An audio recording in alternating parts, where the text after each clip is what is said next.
राक्षस कुल में जन्मी कन्या कैसे बनी माता तुलसी।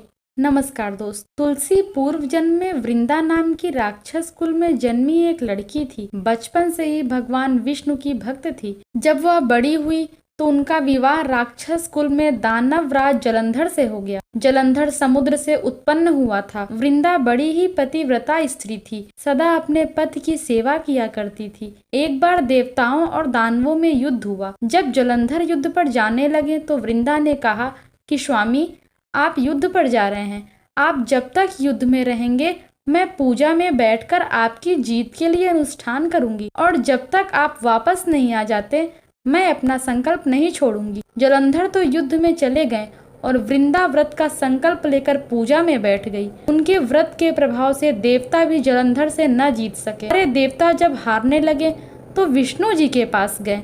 सबने भगवान से प्रार्थना की तो भगवान कहने लगे कि वृंदा मेरी परम भक्त है, मैं उसके साथ छल नहीं कर सकता। फिर देवता बोले, भगवान दूसरा कोई उपाय भी तो नहीं है।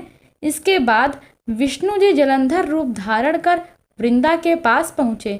अपने पति को देख वृंदा झट से विष्णु जी के माया रूपी जलंधर के चरण स्पर्श की। उसी समय देवताओं ने जलंधर को युद्ध में परास्त कर उसका वध कर दिया। इसके बाद जलंधर का सर वृंदा के पास महल में आकर गिरा। यह देख वृंदा समझ गई कि उसके साथ छल किया गया। उसी समय वृंदा ने छली विष्णु जी को पत्थर होने का शाप दिया। इस शाप के फलस्वरूप विष्णु जी पत्थर बन गए। वृंदा के शाप से तीनों लोकों में हाहाकार मच गया। तब माता लक्ष्मी की याचना पर वृंदा ने शाप वापस लिया और विष्णु को शाप मुक्त कर खुद पति जलंधर के साथ सती हो गई। वृंदा के सती राग से एक पौधे का सृजन हुआ।